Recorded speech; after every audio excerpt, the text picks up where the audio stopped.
நீக்கப்படுகிறவர் அவர்களுக்கு முன்பாக நடந்து போகிறார். அவர்கள் தடைகளை நீக்கி வாசலால் உட்பிரவேசித்து கடந்து போவார்கள். அவர்கள் ராஜா அவர்கள் முன்பாக போவார். அல்லேலூயா. ஆண்டவர் இந்த நாளிலும் கூட நமக்கு தந்த ஒரு வாக்குத்தத்தமான வார்த்தை. அவருடைய வார்த்தை நமக்கு ஒரு நாளும் மாறாததா இருக்கிறபடினாலே நம்முடைய வாழ்க்கையில அது நிறைவேற போகிறவர்களா இருக்கிறதுனாலே தேவன் அந்த வார்த்தையை நமக்கு தந்து அதை நம்முடைய வாழ்க்கையில உறுதிப்படுத்துகிறவராக இருக்கிறார். அல்லேலூயா. தடைகளை நீக்கி போடுகிறவர் அவர்களுக்கு முன்பாக நடந்து போகிறார். தடைகள் என்று சொல்லப்படும் போது கடந்த காலத்துடைய நிகழ்வுகள் நமக்கு பல தடைகளை ஏற்படுத்தி இருக்கலாம். நிகழ்காலத்தில் பல காரியங்கள் நம்முடைய வாழ்க்கையில பல தடைகளை உண்டாயிருக்கலாம். வருகிற நாட்களுடைய தடைகள் ஸ்தோத்திரம். இன்னும் என்னென்ன தடையெல்லாம் வரப்போது தெரியலையே, என்னென்ன பிரச்சனை எல்லாம் வரப்போது தெரியலையே, இன்னும் யாரெல்லாம் தடையா இருக்க போறாங்களோ தெரியலையே என்று சொல்லி நாம் நினைத்து புலம்புகிற காரியங்கள் எதுவாக இருந்தாலும் சரி ஸ்தோத்திரம். அந்த தடைகள் எதுவாக இருந்தாலும் கடந்த காலத்துடைய தடைகள், நிகழ்காலத்துடைய தடைகள், வருகிற நாட்களுடைய தடைகள் எதுவாக இருந்தாலும் அதை நீக்கி கொடுக்கிற தேவனாய கர்த்தர் நமக்கு முன்பாக போகிறபடினாலே அது எல்லாவற்றையும் அவரே நீக்கி போடுவார். அல்லேலூயா. அல்லேலூயா. ஸ்தோத்திரம். கர்த்தருடைய நாமம் மகிமைப்படுவதாக. பாருங்க, கர்த்தரை எப்பொழுது எனக்கு முன்பாக வைத்திருக்கிறேன், அவர் என் வலது பார்சத்தில் இருக்கிறபடினால் நான் அசைக்கப்படுவதில்லை என்று சொல்லி தாவீது சொல்கிறான். கர்த்தரை முன்பாக வைக்கிற தேவனுடைய பிள்ளைகள் எல்லா காரியத்திலும் அவரை முன்னாடி வச்சு நம்ம செயல்பட ஆரம்பிச்சுட்டோம்னு சொன்னா, அவரை முன்னாடி வச்சு அவரை கனப்படுத்த ஆரம்பித்து விட்டேன்னு சொன்னா, அவரை முன்பாக நம்முடைய காரியங்களுக்கு முன்னணியத்துல வைத்து விட்டேன்னு சொன்னா நம்முடைய காரியம் எதுவா இருந்தாலும் சக்சஸ் ஆக அவரே செய்து முடிப்பார். அல்லேலூயா. ஆமென். ஸ்தோத்திரம். அவருக்கு பிரியமான காரியங்களை அவர் செய்வார். ஸ்தோத்திரம். அதனால தான் நம்ம எப்பொழுதும் ஆண்டவரை முன்பாக வைக்கணும்னு சொல்றது. மனுஷனை முன்பாக வைத்தால் அந்த மனிதன் மூலமா நமக்கு வேதனைகள் தான் அதிகமா பெறுகிறது. மனிதனை முன்பாக வைத்தால் அந்த மனிதன் மூலமா நமக்கு அநேக நேரத்தில் சஞ்சலம் வருகிறது. ஆமென். நம்முடைய மனதுக்கு பாரம் வருகிறது, கலக்கம் வருகிறது, ஏமாற்றங்கள் வருகிறது. அல்லேலூயா. அநேக விஷயங்கள நம்ம அதை உணர்ந்து இருக்கிறோம். மனிதர்களை முக்கியப்படுத்தி முன்பாக வைத்து நாம் அநேக காரியங்களில் வேதனைகளை அனுபவித்து இருக்கிறோம். ஆனால் தேவனை எந்த இடத்துல முக்கியப்படுத்துகிறோமோ அந்த இடத்துல கர்த்தர் நம்மை மேன்மைப்படுத்துகிறவராக இருக்கிறார். வெட்கப்பட விடாதபடிக்கு நடத்துகிறார். அல்லேலூயா. சில காரியங்கள் நமக்கு உடனே நடக்காதது போல இருக்கலாம். சில காரியங்கள் நமக்கு உடனே நடக்காதது போல இருக்கிறதுனால நடக்காது என்று சொல்லி அர்த்தம் அல்ல, கிடைக்காது சொல்லி அர்த்தம் அல்ல. அது ஒருவேளை நம்முடைய வாழ்க்கையில நிறைவேறாது என்கிற அர்த்தம் அல்ல. நிச்சயமாகவே அவர் சொன்ன காரியத்தை அவர் செய்து முடிப்பார். ஆமென். அல்லேலூயா. ஸ்தோத்திரம். அப்படியானால் இந்த நாளிலும் கூட நாம் ஸ்தோத்திரம் எந்தெந்த காரியங்களுக்காக அவர் தடைகளை நீக்கி போடுவார் என்பதை குறித்து நாம் தியானித்தோம். கடந்த வாரத்துல சிறையிருப்பிலிருந்து விடுதலைக்கான தடையை கர்த்தர் நீக்கி போடுவார் என்கிற வார்த்தையை தியானிக்க ஆண்டவர் கிருபை செய்தார். எந்தெந்த காரியங்கள் நமக்குள்ள இருந்தால் நம்முடைய சிறையிருப்புகள் மாறும் என்பதை குறித்து கடந்த வாரத்திலே சில வார்த்தைகளை தியானிக்க ஆண்டவர் கிருபை செய்தார். அல்லேலூயா. ஸ்தோத்திரம். நாம் ஆண்டவருடைய சத்தத்தை கேட்கும் போது, முழு இருதயத்தோடு அவருடைய சத்தத்துக்கு செவி கொடுக்கும் போது, ஸ்தோத்திரம், அவருடைய சமூகத்துல நாம் வேண்டுதல் செய்கிற போது, நாம் இருக்கிற இந்த உலகத்தின் பாபிலோன், உலகத்தின் காரியங்கள் எல்லாவற்றில் இருந்து, உலகத்தின் ஆசைகள் எல்லாவற்றிலிருந்து நம்மை விடுவித்துக் கொள்ளும்படியாக அல்லது அதை விட்டு விலகும்படியாக, தீமை விட்டு விலகும்படியாக நாம் செய்கிற போது நம்முடைய சிறையிருப்புகளை கர்த்தர் மாற்றுகிறவராக இருக்கிறார். அதை அந்த சிறையிருப்புக்கான விடுதலை, அதற்கு இருக்கிற தடைகளை கர்த்தர் நீக்கிறவராக இருக்கிற சொல்லி கடந்த நாளில் தியானிக்க ஆண்டவர் கிருபை செய்தார். இந்த நாளிலும் கூட அதை தொடர்ந்து ஒரு வசனத்தை கூட வாசிக்கலாம். ஏசாயா தீர்க்கதரிசன புஸ்தகம் 45வது அதிகாரம் 4வது வேத வசனத்தை ஒருவர் வாசிக்கலாம். வெண்கல கதவுகளை உடைத்து இரும்பு தாழ்பாள்களை முறித்து அந்த காலத்தில் இருக்கிற பொக்கிஷங்களையும் ஒளிப்படத்தில் இருக்கிற புதையல்களையும் உனக்கு கொடுப்பேன். நான் என் தாசனாய் யாக்கோபின் நிமித்தமும் நான் தெரிந்து கொண்ட இஸ்ரவேலின் நிமித்தமும் நான் உன்னை பெயர் சொல்லி அழைத்து நீ என்னை அறியாதிருந்தும் உனக்கு நாமம் தெரிந்தேன் என்று சொல்லி ஆண்டவர் இந்த வார்த்தையை ஏசாயா மூலமாக சொல்லுகிறார். இந்த வார்த்தை யாரை முன்வைத்து சொல்லப்பட்டது என்று சொன்னால், கோரேஸ் என்கிற ராஜாவை குறித்து சொல்லப்பட்டிருக்கிறது. பெர்சியா ராஜாவாகிய கோரேஸ் ராஜாவை குறித்து சொல்லப்பட்டிருக்கிறது. பாருங்க, இந்த கோரேஸ் ராஜா அவன் பிறப்பதற்கு பல ஆண்டுகளுக்கு முன்பதாகவே என்னுடைய பெயரை ஆண்டவர் குறிப்பிட்டு சொல்லிவிட்டார். இந்த கோரேஸ் ராஜா அவன் தோன்றின பிற்பாடு அந்த சமயத்துல யூத ஜனங்கள் பாபிலோன் தேசத்தில் 70 வருஷம் அவர்கள் சிறைப்படுத்தப்பட்டிருந்தார்கள். அந்த சமயத்துல தான் அதை குறித்த வேத வார்த்தை, அதை குறித்த தீர்க்க தரிசனத்தை தான் ஏசாயாவும் சொல்லுகிறார். ஏசாயாவுடைய நாட்களில் வாழ்ந்த மீகா தீர்க்கதரிசியும் இந்த தீர்க்க தரிசனத்தை சொல்லுகிறார். அல்லேலூயா. இவர்களுக்கு ஒரு தடை இருக்கும், அந்த தடையை நான் நீக்கி போடுவேன். அவர்கள் வாசலால் பிரவேசித்து அவர்கள் கடந்து வருவார்கள். ராஜா முன்னணியில் கடந்து போவார், கர்த்தர் முன்னணியில் நடந்து போவார் என்று சொல்லி அந்த தீர்க்க தரிசனத்தை சொல்லுகிறதை நம்ம பார்க்க முடிகிறது.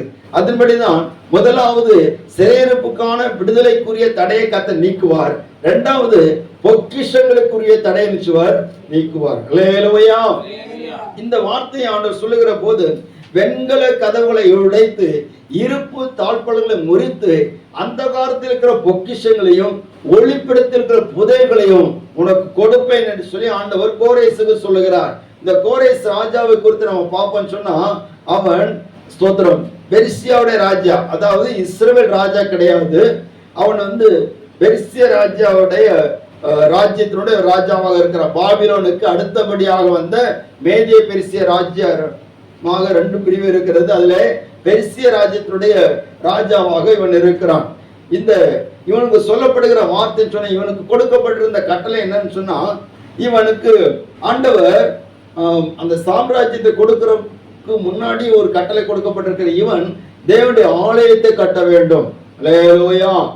இஸ்ரவேல் ஜனங்கள் அல்லது யூத ஜனங்கள், பாபிலோன் சிறைப்பட்டிருக்கிற யூத ஜனங்கள், அவர்களை விடுதலையாக்குவதற்கான பொறுப்பும், ஆலயத்தை கட்டுவதற்கான ஒரு பொறுப்பும், அலங்கத்தை கட்டுவதற்கான ஒரு அனுமதியும் இவன் தான் கொடுக்க வேண்டி இருக்கிறது.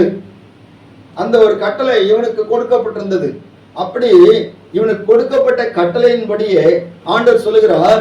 சோத்ரம். இந்த ஏசாயா 45வது அதிகாரத்தில் நம்ம பார்க்கும்போது, கர்த்தராகிய நான் அபிஷேகம் பண்ணின கோரேசுக்கு முன்பாக ஜாதிகளை கீழ்ப்படுத்தி ராஜாக்களின் இடைக்கட்டுகளை அவிழ்க்கும்படிக்கும், அவனுக்கு முன்பாக வாசல்கள் பூட்டப்படாதிருக்க கதவுகள் திறந்து வைக்கும்படிக்கும் அவனை பார்த்து அவன் வலது கையை பிடித்து கொண்டு அவனுக்கு சொல்லுகிறதாவது, நான் உனக்கு முன்னே போய் கோணலானவைகளை செவையாக்குவேன். அல்லேலூயா. இந்த கோரேஸ் தோன்றுவதற்கு முன்பதாகவே அவனுக்கு முன்னாடி இருந்த எல்லா தடைகள் எல்லாவற்றையும் ஆண்டவர் மாற்றி கோணலா இருக்கிறதெல்லாம் செவையாக்குறார். அல்லேலூயா. எப்படி செவையாக்குறார்? இந்த பாபிலோனிலே அங்கே பொக்கிஷம் இருக்கிறது, புதையல்கள் இருக்கிறது. நல்லா கவனிங்க. எப்படி பொக்கிஷங்கள் இருக்கிறது சொன்னால், பொக்கிஷங்கள் என்று சொன்னால் அவர்கள் எருசலேம் தேவாலயத்திலிருந்து கொள்ளையடிக்கப்பட்டு கொண்டு போன பொக்கிஷங்கள் நிறைய இருக்கிறது. அங்கே எருசலேம் தேவாலயத்திலே சாலமோன் பசும் பொன்னினால் தேவாலயத்தை உருவாக்கி இருந்தான். அஸ்திபாரம் முதல் மேல் வரைக்கும் பசும் பொண்ணு. உள்ளே இருக்கிற எல்லாமே பசும் பொண்ணு, எல்லாமே விலை உயர்ந்த பொருட்களினால் அங்கே செய்யப்பட்டிருந்தது. அதே போல உலகத்துல எங்கேயுமே சரி. சோத்திரம். இப்ப கிலோ கணக்குல இருக்கிறது அன்னைக்கு ஒண்ணுமே கிடையாது. சோத்திரம். அன்னைக்குள்ள ரேஞ்சுக்கு இன்னைக்குள்ளதான் ஒண்ணும் கிடையாது. அவ்வளவு மேன்மையாக அவன் ஆலயத்தை உண்டாக்கியிருந்தான். அதில் எல்லாவற்றையும் இருக்கிறத அவற்றை கொள்ளையடித்து அந்த தேவாலய பாத்திரங்கள் எல்லாம் பசும் பொன்னினாலே செய்யப்பட்டது. அது எல்லாவற்றையும் கொள்ளையடித்து கொண்டு போய் நேர பாபிலோன்ல கொண்டு வச்சுட்டான். நிறைய பொண்ணு, வெள்ளி, வெண்கலம் எல்லாம், இந்த விலை உயர்ந்த கற்கள் எல்லாவற்றையும் பாபிலோன்ல கொண்டு வைத்து விட்டான். எல்லாம் அங்கே வைத்து பொக்கிஷ அறைகளில் வைத்து பாதுகாக்கப்பட்டிருக்கிறது. ஒன்று வெளிப்படவில்லை. அதெல்லாம் இருக்கிற இடம் யாருக்குமே தெரியாது. அல்லேலூயா. அப்படிப்பட்ட இடம் வேத வல்லுநர்கள் சொல்லுகிறார்கள். என்னென்ன? வெண்கல கதவுகளை உடைத்து, வெண்கல கதவுன்னு சொல்லல, வெண்கல கதவுகள். அப்போ வெண்கல கதவுகள் சொன்னால் அது யாரும் சீக்கிரத்தில் உடைக்க முடியாது. இந்த பாபிலோன்ல கிட்டத்தட்ட 100 வெண்கல கதவுகள் இருந்தது. எத்தனை? 100 வெண்கல கதவுகள் இருந்ததாம். அது எல்லாவற்றையும் இரும்பு தாழ்பால்களை கொண்டு அது தாழ்பால் போட்டு அடைச்சி வச்சிருப்பாங்க. சோத்திரம். நீங்க நினைக்கிற மாதிரி கிடையாது. ஒவ்வொரு கதவுகளும் திறக்க வேண்டுமானால், சோத்திரம், திறக்க வேண்டுமானால் ஒரு 10 பேர் இருந்தாதான் அந்த கதவை திறக்க முடியும். அந்த அளவுக்கு மிகவும் கடுமையாக, ஸ்தோத்திரம், மிகவும் உறுதியான வைகளாக இருந்தது. சீக்கிரமா ஒரு மனுஷன் போய் திறக்க முடியாது. ஒரு 10 பேர் வேணும். அந்த ஒரு கதவை தள்ளதுக்கு 5 பேர், இன்னொரு கதவை தள்ளதுக்கு 5 பேர். அப்படிப்பட்ட கதவுகள், எப்படிப்பட்ட கதவுகள் இருந்தாலும் அது எல்லாம் கர்த்தர் அபிஷேகம் பண்ணி வைத்தவனுக்கு முன்பாக, கர்த்தருடைய ஸ்தோத்திரம், ஆண்டவருடைய கட்டளையின்படி புறப்படுகிறவனுக்கு முன்பாக அந்த கதவுகள் எல்லாம் கர்த்தர் என்ன செய்றாரு? உடைக்கிறார். அல்லேலூயா. ஒரு அல்லேலூயா. 100 கதவு என்ன, 1000 கதவு இருந்தாலும் ஆண்டவருக்கு முன்னாடி எல்லாம் என்ன செய்றோம்? போயிரும். ஸ்தோத்திரம். அல்லேலூயா. அப்போ ஆண்டவர் சொல்கிறார், வெண்கல கதவுகளை உடைத்து இருப்பு தாழ்பாலை முறித்து அந்த காலத்தில் இருக்கிற பொக்கிஷம், அந்த காலத்துல இருட்டுக்குள்ளால எல்லா பொக்கிஷத்தை வச்சு அடைச்சி வச்சிருக்கிறான். அது எல்லாம் வெளியே கொண்டு வருவேன். அது எல்லாத்தையும் எடுத்து கோரேஸ் உனக்கு நான் தருவேன். ஒளிப்படுத்துகிற புதையல், நிறைய புதையல்கள், புதையல் புதைச்சு வச்சிருக்காங்க. நிலத்துக்கு கீழே நிறைய புதையல்களை வச்சிருக்கிறாங்க. அல்லேலூயா. நிறைய பேர் கஜானாவை எங்க தெரியுமா வச்சிருக்காங்க? அண்டர் கிரவுண்ட்ல வச்சிருக்காங்க. அண்டர் கிரவுண்ட்ல இருக்கிறதெல்லாம் வெளியே வந்துடும். ஆண்டவருடைய கிரியைகள் வெளிப்படும் போது தேசத்திலையும் வெளிப்படும். எத்தனை பேர் அண்டர் கிரவுண்ட்ல எவ்வளவு பணம் வச்சிருக்காங்களோ எல்லாம் வெளியே வந்துடும்.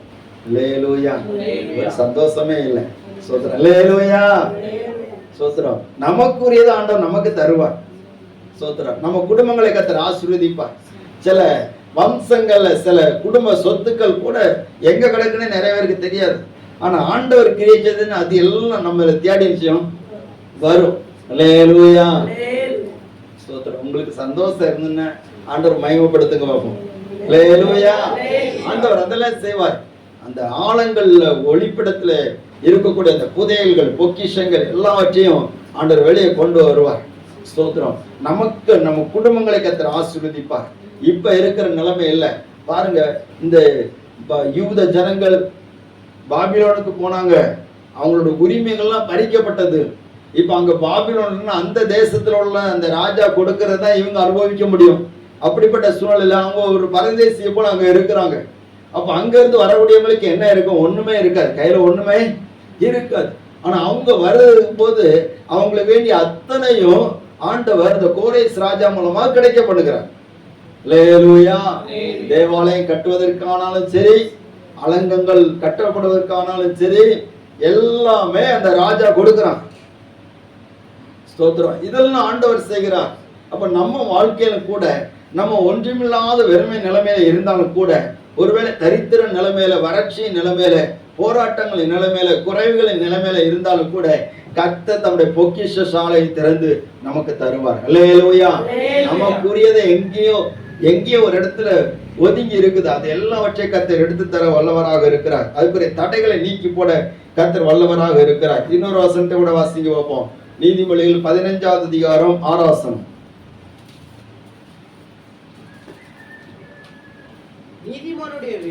நீதிமானுடைய வீட்டில் அதிக பொக்கிஷம் உண்டு. அல்லேலூயா. ஸ்தோத்திரம். நீதிமானுடைய வீட்டில் அதிக பொக்கிஷம் உண்டு. அப்ப நீதிமானுடைய வீட்டுல நிறைய பொக்கிஷம் இருக்குது. ஸ்தோத்திரம். அது நமக்கு தெரிய மாட்டேன். அதை நம்ம விசுவாசிக்கணும். பாருங்க, இன்னைக்கு தேசத்துல ஆசீர்வாதமா இருக்கிறத பார்த்தேன்னா நீதிமானுடைய வீடு நல்ல ஆசீர்வாதமா இருக்கு. ஒருவேளை கஷ்டப்பட்டவங்களா இருக்கலாம். ஆனா கர்த்தருடைய குறித்த நேரம் வரும்போது கர்த்தர் உயர்த்துவார். அல்லேலூயா. ஸ்தோத்திரம். அநேக பிள்ளைகளுடைய குடும்பங்கள் ஆசீர்வாதமா இருக்குது. நிறைய வீட்டை பார்த்தீங்கன்னா பிரமிப்பா இருக்கும். ஸ்தோத்திரம். ஒரு தேவ மனுஷன் கேரளத்துல இருந்தார். அவர் இறந்து போட்டார். பிவி ஆசார். அவர் சாப்பிடுவதற்கு சரியான ஆகாரம் கிடையாது. வீட்டுல பிள்ளைகளுக்கு ஆகாரம் வாங்கி கொடுப்பதற்கு காசு கிடையாது. அப்படி கஷ்டப்பட்டேன். ஆனா கர்த்தர் ஊழியங்களை ஆசீர்வதித்தார். ஆனா அவருடைய பிள்ளைகள் 5 பிள்ளைகள் உண்டு நினைக்கிறேன். 5 பிள்ளைகளை கர்த்தர் நல்ல ஆசீர்வாதத்தை வச்சிருக்கிறார். அல்லேலூயா. பல கோடிகளுக்கு பெரிய வீடுகள் இருக்கிறது. அப்ப ஆண்டவர் எங்கேயோ நமக்குரியதை வச்சிருக்கிறார், அது நிச்சயமா நமக்கு அருள்வார். அல்லேலூயா. அப்ப கர்த்தர் நம்முடைய பொக்கிஷங்கள், நமக்கு வர வேண்டிய நன்மைகள், நம்முடைய ஆசீர்வாதத்துக்கு வர வேண்டிய, ஆசீர்வாதத்தினால் வர வேண்டிய நன்மைகள், நமக்குரிய காரியங்கள் எங்கேயோ ஒரு இடத்துல இருக்குது. அது எல்லாவற்றையும் கர்த்தர் அந்த தடையை நீக்கி நமக்கு எல்லாவற்றையும் தரணும்னு சொன்னா நம்முடைய வாழ்க்கையில நாம் என்ன செய்ய வேண்டும்? அந்த பொக்கிஷங்களுக்குரிய தடைகளை கர்த்தர் நீக்க வேண்டுமானால் நாம் என்ன செய்ய வேண்டும் என்பதை குறித்து சில வேத வசனங்களை நாம் பார்க்கிற போது நமக்கு பிரயோஜனமாக இருக்கும். மத்தேயு எழுதின சுவிசேஷம் 6வது அதிகாரம் 33வது வசனம்.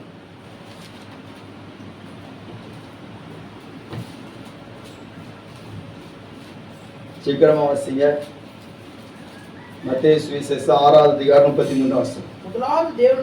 முதலாவது தேவனுடைய ராஜ்யத்தையும் அவருடைய நீதியையும் தேடுங்கள், அப்பொழுது இவைகளெல்லாம் உங்களுக்கு கூட கொடுக்கப்படும். ஆகையால் நாளைக்காக கவலைப்படாதிருங்கள், நாளைய தினம் தன்னுடையவர்களுக்காக கவலைப்படும். அந்தந்த நாளுக்கு அதினதின் பாடு போதும். அல்லேலூயா. ஆண்டவர் சொல்லுகிறாரு, சோதரம், முதலாவது தேவனுடைய ராஜ்யத்தையும் அவருடைய நீதியையும் தேடுங்கள், அப்பொழுது இவைகள் எல்லாம் உங்களுக்கு கூட கொடுக்கப்படும். உங்களுக்கு தேவையானதெல்லாம் கூட நிச்சயப்படும், கொடுக்கப்படும். வேண்டிய ஆகாரம், வேண்டிய ஆடைகள், வேண்டிய நம்முடைய குடும்பத்தின் ஒவ்வொரு காரியங்களையும், தேவையான பணங்கள், தேவையான ஆசீர்வாதங்கள் எல்லாம் நிச்சயம் கூட கொடுப்பார். அல்லேலூயா. அப்போ முதலாவது எதை தேடணும்? முதலாவது எதை தேடணும்னா தேவனுடைய ராஜ்யத்தையும் தேடணும். அடுத்த எதை தேடணும்? அவருடைய நீதியையும் தேடணும். ஸ்தோத்திரம். ஆண்டவர் சொல்லுகிற கட்டளை இதுதான். நிறைய பேர் ராஜ்யத்தை தேடுவாங்க, நீதியை தேட மாட்டாங்க. சில பேர் நீதியை தேடுவாங்க, ராஜ்யத்தை தேட மாட்டாங்க. 2 வகை இருக்குது. ஆனா ரெண்டுமே ஆண்டவர் சொன்ன காரியம். முதலாவது என்னுடைய ராஜ்யத்தை தேடுங்க, 2வது நீதியை தேடுங்க. அல்லேலூயா. ஸ்தோத்திரம். ராஜ்யத்தை தேடுகிறதுன்னா என்னது? தேவனுடைய ராஜ்யத்தை தேடுகிறதுன்னு சொல்லுவாங்க, நமக்கு பரலோகம் இருக்குது, அங்க நிறைய தூதர்கள் இருக்காங்க. நிறைய பேர் மோட்சத்தை தேடுறாங்களா இல்லையா? தேடுறாங்க. ஆனா அவருடைய நீதியை தேட மாட்டாங்க. எப்படிதான் வாழணும் அது தேட மாட்டாங்க. ஆனா மோட்சத்துக்கு போகணும், பரலோகத்துக்கு போகணும், அப்படி போகணும், இப்படி போகணும், அங்க கடவுளோடு போய் சேரணும், இதெல்லாம் தேடுறாங்க. ஆனா நீதியை தேட மாட்டேங்கிறாங்க. சில பேர் நீதியை தேடுவாங்க, தேவனுடைய ராஜ்யத்தை தேட மாட்டாங்க. நீதின்னு சொன்னா சன்மார்க்க நெறிகளை தேடுவாங்க. நம்ம நல்லவங்களா இருக்கணும், யாருக்கு தீங்கு செய்யக்கூடாது. சோத்திரம். நம்ம கடவுள் இப்படித்தான் பின்பற்றதுன்னு கிடையாது, இப்படி இயேசுவதான் பின்பற்றணும் அப்படின்னு கிடையாது. நம்ம நல்லா இருந்தாலே கடவுள் நமக்கு நல்ல பங்கு வச்சிருப்பாரு அப்படின்னு நீதியை தேடுகிறார்கள். அப்படி அல்ல, தேவனுடைய ராஜ்யத்தையும் தேடணும், அவருடைய நீதியை தேடணும். அல்லேலூயா. யாருடைய நீதியை தேடணும்? நம்முடைய நீதி இல்ல. நம்முடைய நீதி எல்லாம் அவருக்கு முன்னாடி எப்படி இருக்குன்னா அழுக்கு வஸ்திரம், அழுக்கு கந்த. சோத்திரம். நம்ம நீதியை கொண்டு போய் நின்று அவருக்கு முன்னாடி நின்னாச்சுன்னா அவர் பார்ப்பாரு. சோத்திரம். பார்க்கவே மாட்டார். முதல்ல ஒருத்தன் அப்படித்தான் போனான், பரிசேயன் போனான். ஆண்டவரே, நான் பரிகாரர், அநியாயக்காரர், பொருளாசைக்காரர், இந்த விக்கிரகாராதனைக்காரர், விபச்சாரக்காரர், இந்த ஆயக்காரர், யாரையும் போல இல்லை ஆண்டவரே அப்படின்ட்டு போயினான். ஆண்டவர் அவனை பார்க்கவே இல்லை. ஒருத்தர் தூரத்துல சொல்றான், பாவியா என் மேல் எப்படிரும் கிருபையார. அதுதான் தேவனுடைய நீதி. அல்லேலூயா. பாவியான என் மேல் கிருபையாயிரும். ஆண்டவரே, என் மேல உடைய கிருபையை தார ஆண்டவரே. அதுதான் அவருடைய நீதியை தேடுகிற ஒரு வழி. இதை உணராதபடிக்கு ஸ்தோத்திரம், இன்னைக்கு ஏதேதோ சொல்லிட்டு போயிட்டு இருக்கக்கூடிய கூட்டங்கள் இருக்கிறது. அல்லேலூயா. ஸ்தோத்திர. கர்த்தருடைய நாமம் மகிமைப்படுவது. தேவனுடைய ராஜ்யத்தை அவருடைய நீதியையும் தேட வேண்டும் என்று சொல்லப்பட்டிருக்கிறது. நம்ம இந்த உலகத்துல வாழுகிறது கொஞ்ச நாள் தான். உலகத்தின் ராஜ்யங்கள் கொஞ்ச நாட்கள். ஒரு ஆட்சி வந்தா 5 வருஷம். ஸ்தோத்திரம். ஆனா 5 வருஷத்துக்கு பிற்பாடு மாறணும்.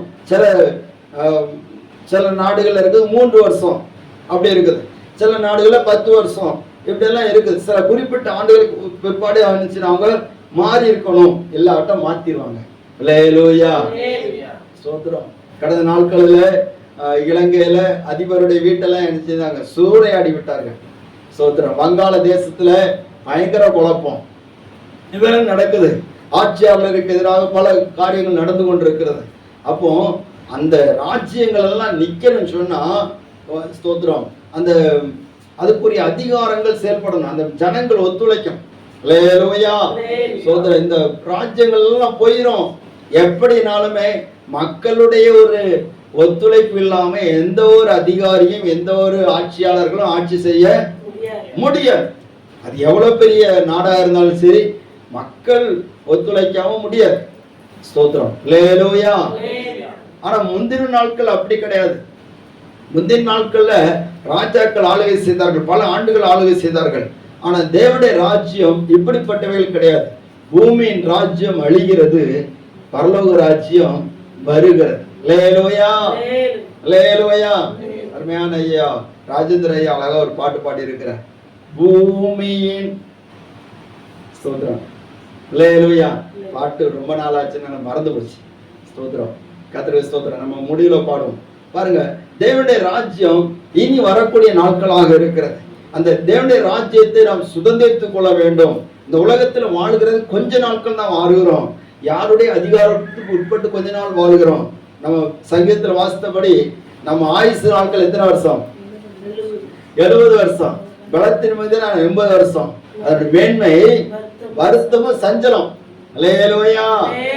இப்போ ஸ்தோத்திரம் 40 வயசா இருக்கிறவங்க கூட ஒரு 20 வருஷம் இருந்துட்டாங்கன்னா ஸ்தோத்திரம், அதுக்கு பின்னாடி உள்ளவங்களுக்கு ரொம்ப கஷ்டமா இருக்கும். அவன் சொல்லுவாங்க, 60 வயசு ஆயாச்சு, ஸ்தோத்திரம், என்ன இடத்த வச்சிட்டு இருக்குதியே. அல்லேலூயா ஸ்தோத்திரம். அது கூட ஒரு 10 வருஷம் இருந்தாலும் முடிஞ்சு ஸ்தோத்திரம், எப்பண்டா ஸ்தோத்திரம் கட்டில சுத்தம் பண்ணலாம்னு நினைச்சிருப்பாங்க. சொல்லுங்களா, பிடிக்கல, இந்த வார்த்தை பிடிக்கல. ஸ்தோத்திரம், இவ்வளவுதான் நம்ம நாட்கள். அல்லேலூயா. இது நம்மள மட்டும் இல்ல, அடுத்தல வரக்கூடியது அப்படிதான் இருக்கும். ஸ்தோத்திரம். பாருங்க, ஆனா சில குடும்பங்களை பார்த்தீங்கன்னா அந்த குடும்பத்துல ஒரு ஆள் 100 வயசு தாண்டிட்டாங்கன்னா அவங்களுக்கு கொண்டாடுறாங்க. ஸ்தோத்திரம், பரவாயில்ல, 100 வயசு தாண்டி எங்க பாட்டி இருக்கிறாங்க, எங்க தாத்தா இருக்கிறாங்க, 120 வயசுல இருக்கிறாங்க, கொண்டாடுறாங்க. அது ஒரு பக்கம் இருக்குது. ஆனா அது ஒரு ஆசீர்வாதம். அல்லேலூயா. அப்ப தேவனுடைய ராஜ்யம் என்பது இந்த உலகத்துக்குரியது கிடையாது. இந்த உலகத்துல சில நாட்கள் இருப்போம், கொஞ்ச நாட்கள் இருப்போம், கொஞ்சம் வருஷங்கள் இருப்போம், அதோட முடிஞ்சிடும். ஆனா தேவனுடைய ராஜ்யம் என்பது நித்திய ராஜ்யம். நித்திய ராஜ்யம் சொன்னா முடிவில்லாத ராஜ்யம். அந்த ராஜ்யத்தை தான் நீங்க தேடணும். அந்த ராஜ்யத்தை தேடும் போது இந்த உலகத்துக்குரிய பொக்கிஷங்கள் உங்களுக்கு கிடைக்கும். அல்லேலூயா. ஸ்தோத்திரம். தேட வேண்டிய பொக்கிஷம் வேற, ஆண்டவர் தரக்கூடிய பொக்கிஷம் வேற. ஸ்தோத்திரம். அதை நம்ம தேடணும். தேட வேண்டியது முதல்ல அதை தான் தேடணும். பிற்பாடுதான் ரெண்டாவது இதில பார்த்துக்கலாம். ஸ்தோத்திரம். மத்தேயு சுவிசேஷம் 13வது அதிகாரம் 44வது வசனத்தை ஒரு வாசிக்கலாம்.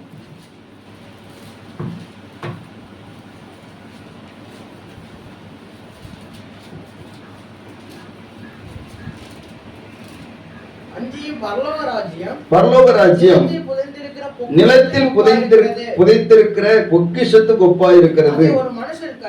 ஒரு மனுஷன் கண்டு மறைத்து சந்தோஷத்தினாலே எல்லாவற்றையும் விட்டு அந்த நிலத்தை கொள்கிறான். மேலும் பரலோக ராஜ்யம் நல்ல முத்துக்களை ஒப்பா இருக்கிறது. ஸ்தோத்திரம். ஆண்டவர் ஒவ்வொன்னா சொல்றார், பரலோக ராஜ்யத்துக்கு ஒப்பா இருக்குன்னு சொல்லுறார். சொல்லும்போது சொல்லுகிறாரு, நிலத்தில் புதைத்திருக்கிற பொக்கிஷத்துக்கு ஒப்பா இருக்கிறது. ஒரு மனுஷன் அதை பார்க்கிறான், அந்த பொக்கிஷத்தை கண்ட உடனே எப்படியாவது அந்த நிலத்தை வாங்கணும்னு சொல்லி வாங்குறான். அல்லேலூயா. ஸ்தோத்திரம். பாருங்க, இப்போ ஒரு இடம் உங்க வீட்டு பக்கத்துல இருக்குது. அந்த வீட்டு பக்கத்துல இருக்கக்கூடிய அந்த நிலத்துக்குள்ளால ஒரு பெரிய ஒரு பொக்கிஷம் இருக்குன்னு சொல்லி உங்க மனசுக்கு தெரியுது. ஏதோ ஒரு ரகசிய தகவல் உங்களுக்கு கிடைச்சிட்டு உடனே நம்ம சும்மா இருப்போமா? இருக்க மாட்டோம்.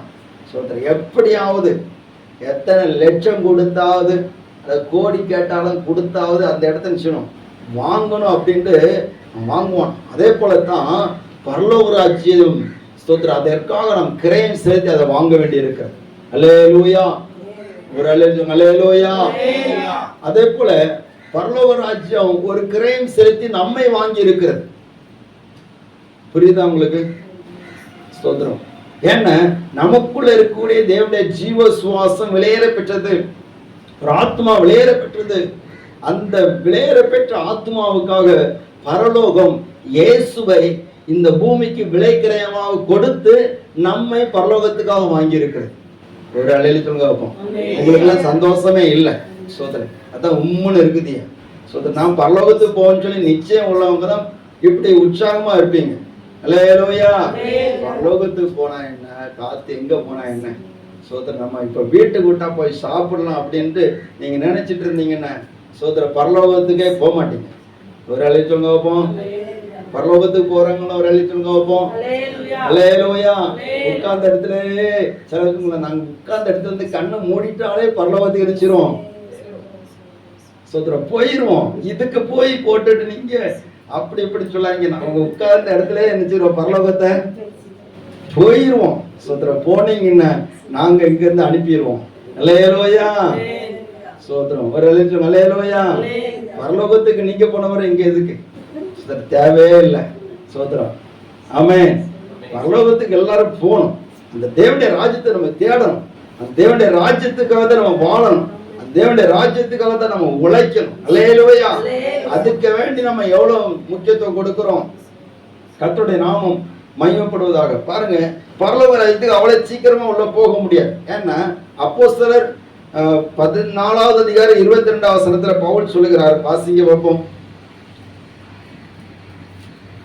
அப்போஸ்தலர் 14:22.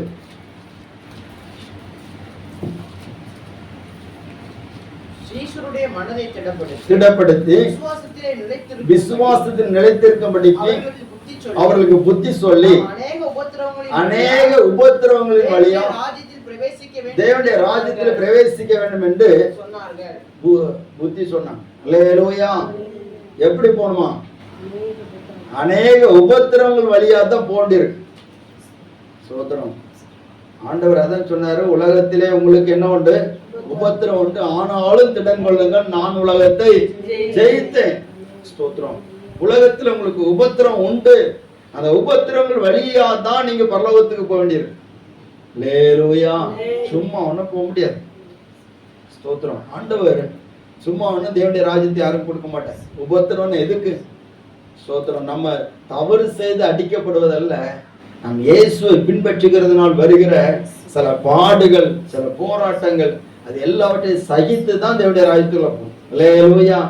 நமக்கு ஒரு பிரச்சனை வந்துன்னா சர்ச்சைக்கு வர்றதுக்கு ரொம்ப கஷ்டமா இருக்கு. அதுவே அந்த உபத்திரவங்களை தாண்டி வர்றதுக்கு ரொம்ப பாடா இருக்குது. எப்படி பரலோக ராஜ்யத்துக்கு நம்ம போக போறோம்னு தெரியல. சோத்திரம். தேவ பிள்ளைகளே, அப்படியானால் நாம் தேவனுடைய ராஜ்யம் நித்திய ராஜ்யத்துக்கு போகணும்னு சொன்னா இந்த உலகத்தில் நமக்கு இயேசுவின் மித்த பாடுகள் உண்டு. இங்கெல்லாம் நமக்கு படுறது பாடு கிடையாது. வட இந்தியாவில எல்லாம் போய் பார்த்ததுன்னா ரொம்ப கொடுமை. ஸோ ஆண்டவருக்கு சித்தமான அடுத்த வாரத்தில் போகலாம்னு சொல்லி பிளான் பண்ணி இருக்கிறோம். ஸோ அதை நீங்க ஜெபித்து கொள்ளுங்க. அல்லேலூயா. சோத்திரம். ஒரிசா போலான்ட்டு ஒரு பிளான் இருக்குது. டிக்கெட்லாம் போட்டு வச்சிருக்குது. சோத்திரம். ஆண்டவருக்கு சித்தமான காரியங்கள் நடக்கும். சோத்திரம். அல்லேலூயா. ஒருவேளை நீங்கள் பார்க்க முடியும், இல்லாவிட்டால் பார்க்க முடியாது. கர்த்தர் நடத்துவார். சோத்திரம். பாருங்க, தேவனுடைய ராஜ்யம் என்பது உபத்திரவங்கள் வழியாக போகிறது. நான் உபத்திரவங்களை தேடி போகிறது கிடையாது. உபத்திரவங்கள் வசனம் சொல்லப்பட்டிருக்கிறது. அப்போ ஆண்டவர் நம்ம புத்திரராக எண்ணி நம்மை நடத்துகிறார். அல்லேலூயா. நம்ம அவருடைய பிள்ளைகளாக, அவருடைய ராஜ்யத்தின் புத்திரர்களாக, அவருடைய ராஜ்யத்தின் சுதந்திரிக்கிறவர்களாக கர்த்தர் நம்ம எண்ணி நடத்துகிறார். பாருங்க, நிறைய பேர் தேவனுடைய பிள்ளைகளாக இருக்கிறாங்க, புத்திரராக இல்லை. புரியுதா உங்களுக்கு? எத்தனை பேருக்கு புரியுது? ஒரு அல்லேலூயா சொல்லலாமா? நீங்க தேவனுடைய பிள்ளைகளா, தேவனுடைய புத்திரரா? அல்லேலூயா. வாய் திறந்து சொன்ன தேவனுடைய பிள்ளைகளா, தேவனுடைய புத்திரரா? தேவனுடைய புத்திர. பிள்ளைகள் சொன்ன என்னதுன்னா ஆரம்ப கட்டம். புத்திரர்கள் சொன்னா வளர்ச்சி அடைந்தது. சில பேர் பிள்ளைகளாக இருக்கிறாங்க. எவ்வளவுதான் சொன்னாலும் யாராவது நாங்க செய்கிறதா செய்வோம் அப்படின்னு. சோத்திரம். வளராத ஆவிக்குரிய வாழ்க்கையில வளராத அனுபவம் பிள்ளைகள். ஆனா புத்திரன் சொன்னா எதை சரியா புரிந்து கொள்வார்கள். ஆவிக்குரிய காரியங்களை சொல்லுகிற போது, வசனத்தை சொல்லுகிற போது புரிந்து கொள்வார்கள். ஸ்தோத்திரம். இந்த வசனம் எனக்கு தான் சொல்லப்படுகிறது. இந்த வார்த்தைப்படி நான் என்னை சரிப்படுத்திக் கொள்ள வேண்டும், அப்படி என்னுடைய கடமைகளை நான் செய்ய வேண்டும். வளர்ந்த பிள்ளைகளுக்கு அவர்களுக்கு சொல்லாமலே சில கடமைகளை அவங்க தன்னாலே செய்வாங்க. அப்போ ஆவிக்குரிய பிள்ளைகள் தேவனுடைய புத்திரர்கள் என்று சொல்லப்படுகிறவர்கள் அப்படித்தான். நான் ஆண்டவருக்குள்ளால் வந்திருக்கிறேன், நான் ஆண்டவருடைய பிள்ளை என்கிற ஒரு ஸ்தானத்தை பெற்றிருக்கிறேன். இப்பொழுது நான் பிள்ளையல்ல புத்திரனாக வளர வேண்டும். அல்லேலூயா. சில பிரச்சனைகள் வரும்போது, சில போராட்டங்கள் வரும்போது, உபத்திரங்கள் வரும்போது, நான் என்னை நேசிக்கிற தகப்பனுக்கு முன்பாக அந்த சிற்றையை சகித்து நான் அவருக்கு முன்பாக பரிசுத்தமாகணும், தகுதியாக்கணும். ஏன்னா அவருடைய ராஜ்யத்துக்கு நான் தகுதியாகணும்னு சொன்னா சில பாடுகள் உண்டு, சில போராட்டங்கள் உண்டு. அல்லேலூயா, ஸ்தோத்திரம். 9 வாசிங்க. 9:10. அஞ்சையும் நம்முடைய சரீரத்தின் தகப்பன்மார்கள் நம்மை சிட்சிக்கும் போது அவர்களுக்கு நாம் அஞ்சி நடந்திருக்க நாம் பிழைக்கத்தக்கதாக வெகு அதிகமாய் அடங்கி நடக்க வேண்டும் அல்லவா. அவர்கள் தங்களுக்கு நலமென்று தோன்றினபடி கொஞ்ச காலம் சிட்சித்தார்கள். இவரோ தம்முடைய பரிசுத்தத்துக்கு நாம் பங்குள்ளவர்களாக பொருட்டு நம்முடைய பிரயோஜனத்துக்காகவே நம்மை சிட்சிக்கிறார். அல்லேலூயா. அவருடைய பரிசுத்தத்துக்கு நம்ம பங்கு. எவ்வளவு பெரிய பாக்கியம். பரலோக தேவனுடைய பரிசுத்தத்துக்கு நம்ம பங்குள்ளவர்களாகும்படிக்கு நம்மளை சிட்சிக்கிறார். சோதரம். பரலோக ராஜ்யத்துக்கு பரிசுத்தம் இல்லாமல் யாரும் உள்ள போக முடியாது. தேவன் எப்படி பரிசுத்தரா இருக்கிறாரோ அதே போல நம்மளும் பரிசுத்தமாக அந்த பரிசுத்தத்துல பங்கு பெறணும். அல்லேலூயா. இயேசுவின் பாடுகளை நம்ம பங்கு பெறணும், அவருடைய பரிசுத்தத்திலே நம்ம பங்கு பெறணும். இயேசுவின் பரிசுத்தத்துல பங்கு இல்லாம பரலோக ராஜ்யத்துக்கு போக முடியாது.